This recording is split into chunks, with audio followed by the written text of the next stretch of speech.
being in the zone is kind of when your performance is just seamless, where you are not worried about your conditioning, when you're not even necessarily worried about strategy, you're just kind of always going forward, and you just know how to react to all these situations. 저번 에피소드에서는 몰입이 무엇인가, 또 몰입을 겪어본 사람들은 어떤 경험을 했나, 이것에 대해서 알아봤습니다. 자, 이번 에피소드에서는요, 이 몰입을 우리가 실생활에서 어떻게 적용을 할까, 어떻게 응용을 해서 우리가 이걸 써먹을 수 있을까, 그것에 대해서 이야기해 보겠습니다.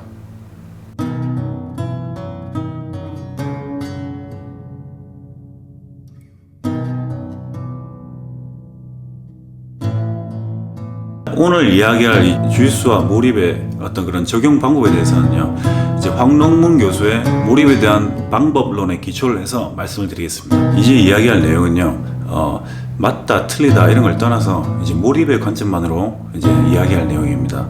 그동안 말씀드렸듯이요, 주짓수를 바라볼 때는 어떤 정형화된 패턴이나 정답만을 찾기보다는 자신만의 자연스러운 길을 찾을 수 있는 그런 어떤 예술적인 관점으로 받아보시면 더욱더 깊이 주짓수를 즐길 수 있다고 저는 생각합니다. 몰입을 간단하게 비유를 해보면요, 몰입은 이 뇌가 자기를 담고 있는 유기체, 그러니까 우리 몸을 지키려고 하는 어떤 그런 생존 본능이자 생존 방식, 그런 테크닉이라고 할 수 있습니다. 이제 쉽게 얘기하면 옛날에 뭐 게임 킹 오브 파이터나 용호의권에 나오는 약간 초필살기 같은 개념이죠. 생각을 해보면 옛날에 용호의권이나 이런 게임에서 보면은 이제 에너지 칸이 깜빡일 때만 초필살기 있을 수 있잖아요. 이제 그런 것도 생각해보면 결코 이게 우연만은 아닐 겁니다. 몰입의 조건을 간단하게 정리해보면요, 자, 이렇게 정리할 수 있습니다. 이제 7가지인데요. 우리가 그래서 몰입을 연습하기 위한 최적의 조건과 상황은 이제 시합입니다. 그래서 24시간 내내 주짓수 시합에 대해서만 생각하면 좋은데, 우리는 이제 보통 사람들은 그러기 좀 힘들죠. 왜냐면 이제 학교도 가야 되고, 업무도 봐야 되고, 가족도 챙겨야 되고, 뭐 일이 많습니다. 우리는 6주 뒤에 시합이 있다고 생각을 하고 주짓수를 즐기시는 생활체육 개념으로 즐기시는 분들의 관점에서 이야기해 보겠습니다. 물론 24시간 내내 주짓수에 대해서 생각할 수 있는 조건이 돼 있다면 뭐 정말 최고겠죠. 그래서 지금부터 들려드리는 내용들은 6주 후에 시합이 있다는 공지가 딱 떴고 이제 시합을 신청하려고 막 결정을 한 상태라서 뭔가 마음속에 뜨거운 뭉글거리를 뭔가 올라오고 있다고 생각을 하고 그렇게 주의 있게 들어봐 주시기 바랍니다. 자, 첫 번째, 의도적으로 본인이 한 가지 대상에 몰입하기로 선택하고 결정했는가. 먼저 본인이 일단 시합에 나갈지 말지를 자의적으로 선택하고 결정해야 됩니다. 만약에 떠밀려서 결정을 하거나 어떤 외압에 의해서 결정을 하면 중간에 포기를 하거나 뭐 어떻게 될 대로 되라지 식으로 이제 바뀔 수가 있어요. 왜냐하면 몰입을 하는 과정에서는 필연적으로 엄청난 스트레스를 겪게 돼요. 근데 이 스트레스에 외압에서 오는 스트레스까지 같이 받게 되면은 중간에 훨씬 더 과정을 이어나가기가 힘들겠죠. 자, 두 번째, 자기 주도적인 태도. 자, 이제 본인이 시합을 나가기로 결정을 하고 선택을 했어요. 그러면 이제 시합장에 가면은 어떤 상대방이 나올지 모릅니다. 델라이바 장이 나올 수도 있고, 완전 온몸으로 문신으로 도배를 한 타투남이 나올 수도 있고, 근육맨이 나올 수도 있습니다.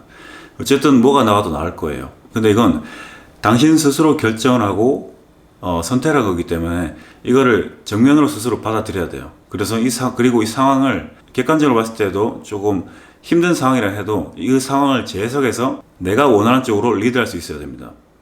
자, 예를 들면 내가 이제 신청을 했는데 나하고 어떤 상대방과 붙을 것 같은데 그 사람은 어떤 토레한도 패스의 장인이에요. 그리고 나는 토레한도 바보입니다. 이런 상황을 김동현 선수는 저서에서 멘탈 설계라고 이야기했는데요. 이런 상황에서 이제 본인은 오히려 나는 토레한도 깨는 게 약하니까 이번 기회에 토레한도 깨는 장이 될 거야 라고 이렇게 멘탈을 재설계시키는 겁니다. 그리고 이제 이 토레한도 깨는 방법을 익히고 연구하고 연습하면서 그 상황 자체를 즐기는 거죠. Because when I'm in that situation under a lot of pressure, I'm able to embrace it. I see a lot of people getting there and they can't handle it. It's just too much pressure. They break, they give up. You know? So I'm able to go there and somehow I'm able to, control my mind and I embrace the pressure. I think that's something that makes me special. 자, 세 번째, 능동적인 해결과 이해 위주의 학습. 자, 여기가 정말 중요한 부분인데요.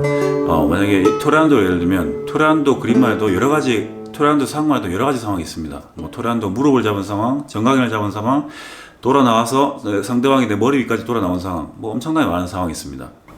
자, 근데 이 여러 가지 상황에서 이 문제가 나왔을 때 내가 스스로 혼자 고민을 해서 그 문제를 풀려고 노력을 해야 됩니다. 이제 그렇게 해야 내 머릿속에 있는 토레한도에 관련된 내 회로가 이제 시동을 걸고 불이 켜지게 되는 거예요. 물론 지금 이제 핸드폰 유튜브에 토레한도 치거나 뭐 관장님이나 코치님에게 물으면 바로 답이 나올 수 있습니다. 근데 그거는 이제 일시적인 방법이고 몰입의 관점에서 봤을 땐 전혀 이제 도움이 되지 않는 행동이에요. 그래서 어쨌든 본인이 계속 스스로 노력을 해서 작은 문제부터, 만약에 이 적응이 안 돼 있다면 뭐 작은 문제부터 그립을 푸는 방법으로부터 스스로 고민을 해서 이걸 깨우친 다음에 그걸 얻은 성취감과 이제 기쁨을 이제 느껴봐야 돼요. 그 느낌이 어떤 느낌인지 알아봐야 됩니다. 일단 뭐 이걸 쉽게 얘기하면 우리가 이제 초딩 때 곱하기 문제 나왔는데 이걸 스스로 보지 않고 뒤에 뭐 해답 보고 그냥 그대로 뺏겨 적은 거하고 다를 바 없죠. 전혀 뭐 할 이유가 없는 겁니다. 이거. 그리고 이제 각 상황, 아주 작은 상황이라도 이제 스스로 행동을 하면서 완벽하게 그 상황에 이해가 하고 그 상황을 이해했다는 걸 완벽하게 소화하고 넘어가야 됩니다. 내 몸이 어떻게 해서 이 상황이 나왔는지, 상대방이 어떻게 했기 때문에 불편한 자세를 왔는지, 이걸 완벽하게 이해하고 넘어가야 나는 훨씬 더 몰입에 다다르기 쉽습니다. 그래서 그것이 반복되고 난이도가 올라갈수록 나의 몰입의 레벨도 이제 올라가게 되는 거죠. Like high level, the high level isn't necessarily the techniques that the guy knows. It's how well he knows his own body. When you know your own body, you know what you're capable of. You know how your body interacts with other people's bodies, like a bigger guy, a smaller guy. You know what you can do against different people. 네 번째, 쉬지 않고 하나만 생각하고 명확한 목표를 절실하게 잡았는가. 이제 뇌를 속이는 과정입니다. 과학 자료에 따르면요, 뇌는 이제 실제 상황과 상상의 상황을 구분하지 못한다고 합니다. 그래서 어떤 하나의 주제만 깊게 오랜 기간 동안 정말 집중을 하면 뇌에서는 이제 비상이 걸리게 됩니다. 아, 지금 이 상황이 어떤 상황인데 이 사람이 이 토레한도 하나에만 이렇게까지 집중을 하고 있을까? 그래서 뇌 입장에서는 내가 살려면 이 문제를 빨리빨리 풀어야 되는 거죠.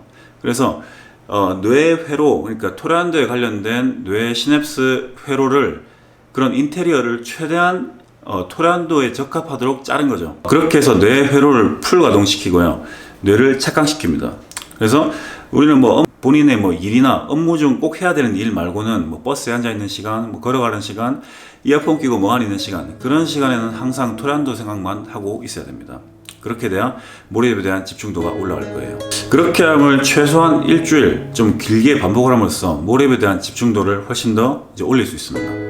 프로 바둑 기사 조치훈은 뭐 이런 말을 했는데요. 나는 바둑 한 수 한 수에 목숨을 다해둔다. 이 과정 중에 조치훈 기사의 머릿속에는 정말 뭐 전쟁터에 나간 무사 같은 그런 완전 비상사태가 걸려 있을 거예요. 그래서 온 머리의 회로가 바둑 한 수 한 수에 집중이 돼서 모든 회로의 구조가 바둑을 위한 구조로 그때는 딱 짜여져 있을 겁니다. 그래서 이제 우리 상황으로 바꿔서 얘기해보면, 그래서 시합 준비 기간 중에는 이제 가벼운 스파링 때라도 나는 뭐 가벼운 기싸움, 가벼운 수입 이런 건 물론이고 뭐 잠깐 뭐 소매 그립 이런 것도 절대 줘서는 안 돼요. 그래서 상대방 손끝만 내 바지 깃단에 닿아도 이제 나는 바로 토레한도 패스를 당하고 점수를 뺏긴다고 생각해야 됩니다. 그렇게 해야 이제 몰입을 가른 통로를 좀 더 열 수 있는 거죠. 물론 이거는 시합 준비 기간이나 어떤 특정한 상황에만 그렇게 해야겠죠. 아니면 선수부나 이런 상황에서 그렇게 해야겠죠. 뭐 내일부터 여러분들이 바로 이제 체육관에서 갑자기 뭐 이렇게 뭐 너무 진지하게 하면 혼자 뭐 이상한 사람이 될 수 있습니다. Everything it's always in my head. I'm always thinking about it. I'm definitely obsessed with it.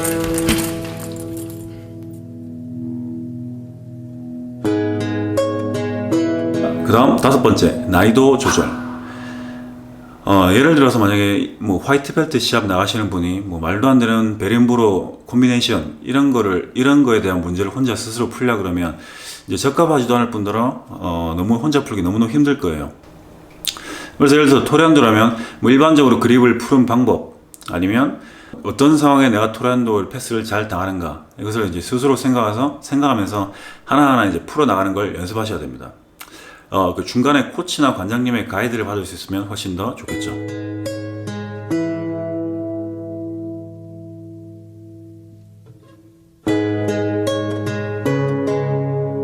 여덟 번째, 분명한 피드백. 이제 지금까지 연습했던 동작들을 포지션 스파링, 드릴, 스파링에서 잘 되나 안 되나 테스트하고 실험을 해볼 차례입니다. 그래서 이 과정 중에 피드백을 받아야 되는데요. 피드백은 스파링 하다가 뭐 자동적으로 내가 알게 될 수도 있고, 아니면 뭐 그 스파링이 끝나고 파트너와 소통을 통해서 내가 어떤 그런 좋은 피드백과 안 좋은 피드백을 받을 수도 있고요. 아니면 뭐 관장님이나 코치님께 뭐 들을 수도 있겠죠. 그런 뭐 고쳐야 될 점이나 내가 잘한 점에 대해서.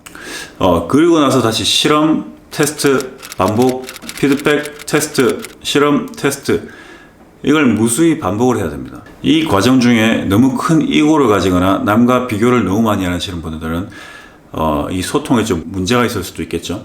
Decide what you want. I mean, I want to be a champion. I want to do this, this, that, but I really don't want to commit. And then I give the recipe. Here are the recipes. And then sometimes they do for 1 month, they do for 2 months.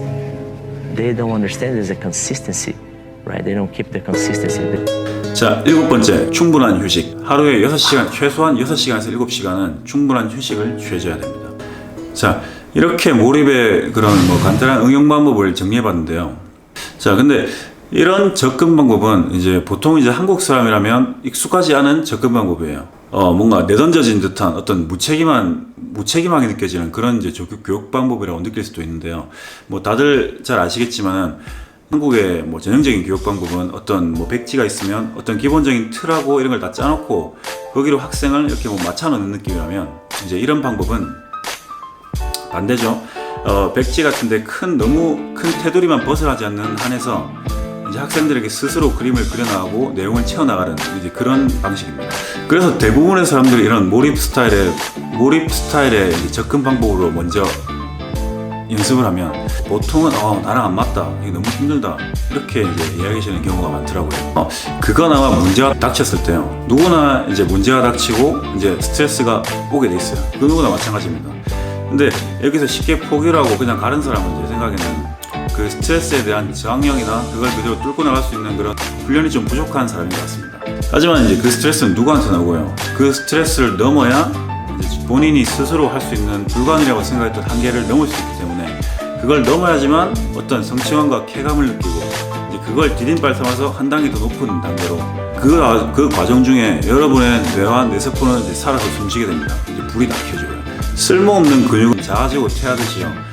뇌 관점에서도 쓰지 않는 뇌세포는 이제 필요가 없어요. 뇌세포는 우리 몸의 이제 생존 관점에서 봤을 때 정말 몸의 에너지만 축내고 있는 잉여 직원입니다. 그 상태가 지속되면 우리 몸은 잉여 직원을 이제 강제 퇴사시키고 할 겁니다. 저절로 뇌세포가 퇴화하는 거죠. 몰입 이론에 따르면요, 재능은 후천적이고 천재는 만들어집니다.